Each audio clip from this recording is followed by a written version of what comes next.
Prelims 2024 మే 26th 2024 డేట్న మనకి prelims exam ఉంది UPSC. So అప్పటికి మనకి 70 డేస్ ఉంటుంది. మరి 70 డేస్లో పాటించాల్సినటువంటి ఒక 7 టిప్స్ చూద్దాం.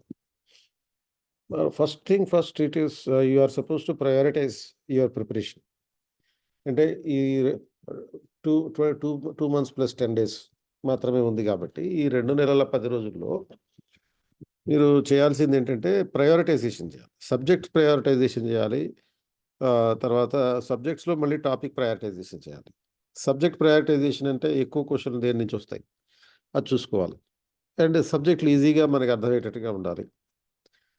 So suppose subject wise prioritisation అంటే economy, polity, science and technology వీటి నుంచి కనీసం ఒక 30 to 40 క్వశ్చన్స్ వచ్చే అవకాశం ఉంది. అంటే సపోజ్ పాలిటీలో ఒక 12 క్వశ్చన్స్ అనుకుందాం, ఎకానమీ ఒక 10 క్వశ్చన్స్ అనుకుందాం, సైన్స్ అండ్ టెక్నాలజీలో 15 క్వశ్చన్స్ అనుకుందాం. ఓవరాల్గా 30 to 40 అయితే గ్యారంటీగా ఉంటాయి.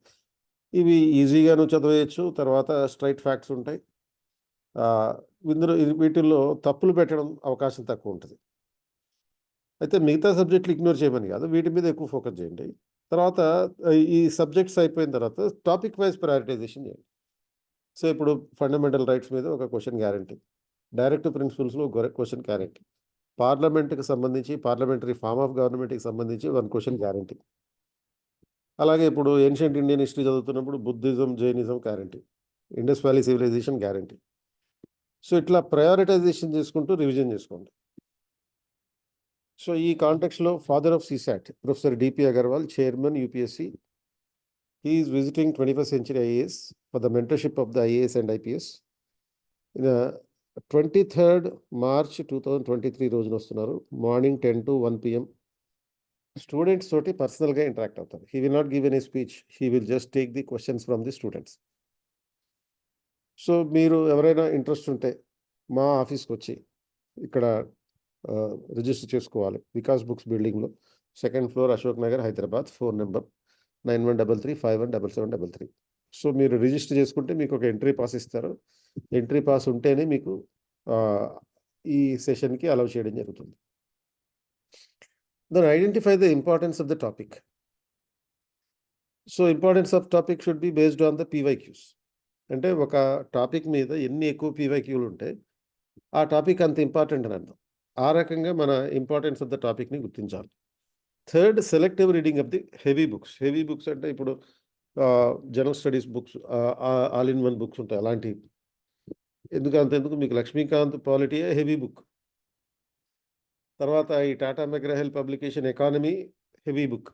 ఆర్ట్ అండ్ కల్చర్ సపోజ్ ఉదాహరణకి నితిన్ సింఘానియా బుక్ ఉందనుకోండి. సో ఈ నితిన్ సింఘానియా బుక్ ఒక heavy book. At the end of each chapter అయితే దీంట్లో మనం సెలెక్టివ్గా చదవాలి. సో ఈ బుక్లో సపోజ్ ఇండియన్ పెయింటింగ్స్ అనే చాప్టర్ ఉంది, అది కంపల్సరీగా చదవాలి. అంటే ఏ క్వశ్చన్స్ ఇప్పుడు సపోజ్ ఈ పుస్తకంలో at the end of each chapter there are previous year questions related to the unit. ఆ చాప్టర్కి సంబంధించినటువంటి PYQs ఉంటాయి. So focus only on those units which have more PYQs. అంటే ఏ యూనిట్స్కి అయితే ఎక్కువ PYQs ఉంటాయో, ఫర్ ఎగ్జాంపుల్ ఇక్కడ ఇండియన్ పెయింటింగ్స్ అనే చాప్టర్లో ఎక్కువ PYQs ఉన్నాయి, అది కంపల్సరీగా చదవండి. సో ఆ రకంగా మనం పెద్ద పెద్ద పుస్తకాలు ఈ స్టేజ్లో పూర్తి స్థాయిలో చదవలేం కాబట్టి సెలెక్టివ్గా చదువుకోవాలి, అండర్లైన్ పాయింట్స్ చదువుకోవాలి, మన నోట్స్ చదువుకోవాలి, అండ్ PYQs ఎక్కువ ఉన్నటువంటి యూనిట్స్ చదువుకోవాలి. అలా హెవీ బుక్ రీడింగ్ మేనేజ్ చేయాలి. తర్వాత ప్రీవియస్ ఇయర్ క్వశ్చన్స్ సబ్జెక్ట్ వైజ్గా చదవండి, టాపిక్ వైజ్గా చదవండి. And I have found this book, UPSC prelims simplified అనే ఒక పుస్తకం ఉంది, సౌరభ్ కుమార్ అని అది రాసింది. 2nd ఎడిషన్ కూడా ఉన్నట్టుంది ఇది. సో ఈ ఇందులో PYQs చాప్టర్ వైజ్గా ఉంటుంటాయి కాబట్టి అది అలాంటి పుస్తకం తీసుకుంటే మీకు యూస్ఫుల్గా ఉంటుంది. ఇక 5th అట్లస్ ఒకటి చూడండి. అట్లస్ చదవాలి. అట్లస్ దేనికోసం? జాగ్రఫీ కోసం, ఎన్విరాన్మెంట్ కోసం, హిస్టరీ కోసం, ఇంటర్నేషనల్ రిలేషన్స్ కోసం ఇది ఉపయోగపడుతుంది అనమాట. అంటే current affairs, international current affairs చూడడానికి కూడా ఇది ఉపయోగపడుతుంది. So reading the maps, atlas ద్వారా మనం చేసేది ఏంటంటే మ్యాప్స్ చదువుతాం. Reading the maps is necessary. You can score at least 10 MCQs extra. అంటే మిగతా వాళ్ళతో కంపేర్ చేస్తే ఒక 10 MCQs వరకు మీరు ఎక్స్ట్రా స్కోర్ చేయొచ్చు. అంటే polity, economy, science and technology, తర్వాత ఏన్షియంట్ అండ్ మిడివల్ హిస్టరీ వీటి మీద ఫోకస్ చేస్తూ ఇట్లా అట్లస్ మీద కూడా ఫోకస్ చేసామంటే డెఫినెట్లీ మీరు ప్రిలిమ్స్ క్లియర్ చేసినట్టే. So 2024 question paper may have the questions on suppose ఒక ఎగ్జాంపుల్గా చెప్తున్నాం boundaries of Israel and Palestine. So Israel పాలస్తీనాకి సంబంధించిన బౌండరీస్ మీద క్వశ్చన్ ఇవ్వచ్చు. ఎందుకనంటే when I saw the PYQs recently, అంటే ఇన్ ద రీసెంట్ ఇయర్స్ ఏం కనపడింది, there were questions in 2022 about the Ukraine సరిహద్దుల గురించి, బౌండరీస్ గురించి అడిగారు. ఆ ప్రీవియస్ ఇయర్ క్వశ్చన్ పేపర్లో ఆఫ్ఘనిస్తాన్ బౌండరీస్ గురించి క్వశ్చన్ అడిగారు. ఎందుకంటే ఇవి యుద్ధంలో ఉన్నాయి. ఈ దేశాలు యుద్ధంలో ఉన్నటువంటి సంవత్సరంలో ఆ క్వశ్చన్స్ అడగడం జరిగింది. ఇప్పుడు ఇజ్రాయెల్ పాలస్తీనా యుద్ధంలో ఉన్నాయి. So there may be a possible question about the boundaries of Israel or Palestine. తర్వాత 6th టిప్ ఏంటి అంటే షెడ్యూల్ యాక్టివిటీ. అంటే మీరు ఈ 70 రోజులకి సంబంధించి షెడ్యూల్ ఒకటి తయారు చేసుకోండి. 70 డేస్ ఉంది మొత్తం. అంటే ప్రతి సబ్జెక్ట్‌కి ఒక 9 డేస్ పెట్టుకోండి. 10 డేస్ పెట్టుకోవద్దు. 9 డేస్ పెట్టండి. అంటే 10 డేస్ పెట్టుకుంటే 7 సబ్జెక్ట్స్ ఉన్నాయి. 7 ఇంటూ 10 డేస్ 70 డేస్ కరెక్ట్‌గా అయిపోతుంది. కానీ ఈచ్ సబ్జెక్ట్‌కి 9 డేస్ పెట్టుకోండి. 63 డేస్ అవుతుంది. అంటే లాస్ట్ ఇంకో 7 డేస్ మిగులుతుంది. ఆ లాస్ట్ 7 డేస్‌లో మళ్ళీ ఈ జీఎస్‌లో ఉన్న 7 యూనిట్స్ ఒక్కొక్క దాన్ని ఒక్కో రోజు గ్రాండ్ టెస్ట్‌ల రూపంలో రివైజ్ చేసేసేయండి. అండ్ ప్రతిరోజు irrespective of what you are reading in the core subject category GS, ప్రతిరోజు 2 అవర్స్ సీసాట్ ప్రాక్టీస్ చేయండి. సో ఈ సీసాట్ ద్వారా మనకి 70 డేస్ అంటే ఈ 70 రోజులు సీసాట్ ప్రాక్టీస్ చేయడం అనేది కంపల్సరీ అబ్లిగేషన్. రోజుకు 2 అవర్స్ అంటే 140 గంటలు సీసాట్ ప్రాక్టీస్ కోసం ఉంటుంది. సో ఈ సీసాట్ ఇంట్రడ్యూస్ చేసినటువంటి ఆయన